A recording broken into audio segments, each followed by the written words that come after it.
Hello everyone, welcome to my channel. बहुत सारे लोग मुझसे पूछ रहे थे कि मैम आपने कोचिंग कहाँ से लिया, आपने टेस्ट सीरीज़ कहाँ से लिया।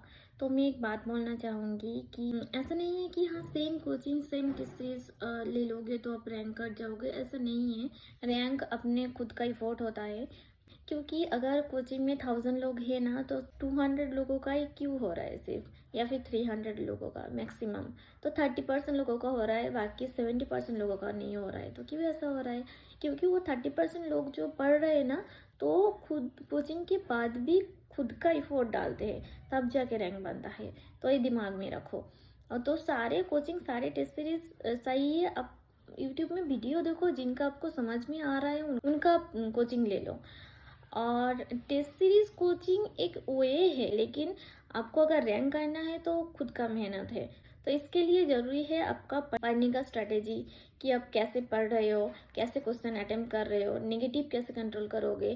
तो ये डिफरेंट होता है सबका, तो इसलिए ही रैंक बनता है।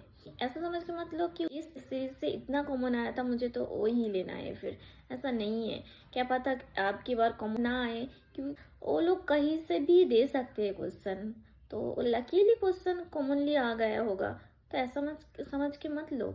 टेस्ट सीरीज का मतलब ऐसा होता है कि नेगेटिव कैसे कंट्रोल करोगे, कितने क्वेश्चन अटेम्प्ट करना चाहिए, कैसे अटेम्प्ट करना चाहिए, और एक्सपेक्ट का मतलब क्या है। तो वो आपको टाइम मैनेजमेंट कैसे कंट्रोल करोगे। तो इसके लिए टेस्ट सीरीज है, ना कि ऐसा है कि हाँ इस टेस्ट सीरीज से मुझे इतना कॉमन आ जाएगा।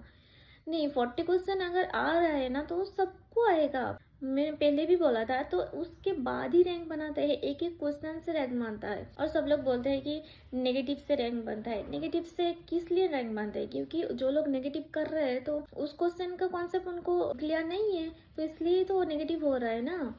किसी भी कोचिंग किसी भी टेस्ट सीरीज ले सकते हो। ऐसा नहीं है कि एक ही टेस्ट सीरीज लिया, एक कोचिंग ले लिया, हो गया मैं उतना ही पढ़ूंगा। नहीं, खुद का एक्स्ट्रा एफर्ट डालो। टेस्ट सीरीज एक जगह से 2-3 जगह से ले लो अगर आपको टाइम है तो। ऐसा नहीं है कि उस टेस्ट सीरीज का क्वेश्चन आपको रट्टा मारना है। जो क्वेश्चन आपको नहीं आ रहा है तो उसका थ्योरी सिर्फ समझ लो, फिर उसको छोड़ दो। अगर आपको और भी ज़्यादा टाइम है तो दूसरा कोई टेस्ट सीरीज भी ले सकते हो, ऐसा करके पढ़ो। और यूट्यूब से भी वीडियोस देखो, एमसीक्यू प्रैक्टिस करो। और एमसीक्यू प्रैक्टिस करने के लिए एलिमिनेशन टेक्निक यूज़ करो। मैंने पहले एक वीडियो डाला था 21 मिनट्स का शायद, तो उसमें मैंने डिटेल्स में बोला था कि एमसीक्यू प्रैक्टिस भी आप कैसे करोगे। एलिमिनेशन टेक्निक यूज़ करोगे, ट्रिक यूज़ करोगे पढ़ने के लिए, शॉर्ट नोट, ट्रिक ऐसा यूज़ करके आप थ्योरी को पढ़ो। जैसे मैं पढ़ती थी ऐसा करके। जब मैं कोचिंग का थ्योरी करती थी तो मैं कभी लाइव अटेम्प्ट नहीं करती थी, मैं हमेशा रिकॉर्डेड ही अटेम्प्ट करती थी। और मैं वो 1.5x 2x 2.5x ऐसा करके देखती थी। जो मेरा हो जाता था तो आपके अकॉर्डिंग वो है, ऐसे मेरा टाइम थोड़ा बच जाता था। 5-6 बुक या फिर 5-6 टेस्ट सीरीज से अच्छा है एक कोचिंग, एक टेस्ट सीरीज, एक बुक। तो उसके बाद अगर आपको टाइम बच रहा है फिर दूसरा बुक में जाओ, ऐसे करके स्टडी करो। ये अगर पूरा कंप्लीट कर लिया ना आपने तो आपके पास ना वो एबिलिटी आ जाएगा कि दूसरा बुक अब जल्दी ख़त्म कर सकोगे। तो फिर दूसरा बुक में जाओ। देखा जाए 3-4 बुक एक साथ करने के चक्कर में फिर एक भी कंप्लीट ना हो रहा हो, तो ऐसा मत करो।